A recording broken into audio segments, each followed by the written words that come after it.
Ito po, kamatis, tapos sibuyas. Ito po. Gusto nyo po bumili, yan po. Yun po yung kon namin. Yan po, ayun o. Marami po dito, mga prutas. Yan. Yan. Yan po, yan o. Yan, marami din dyan o. Yan po, prutas na yan. Sarap yan guys. Mga idol, yan. Lalo ito, masarap pang pulutan. Tapos yan o, mga ganyan o, pang shake. Yan o.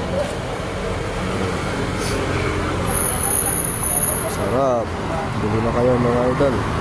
Ayan, dansunis. Ito, kamuting kahoy. Ay, ha? Ting kahoy na. Muti. Dami.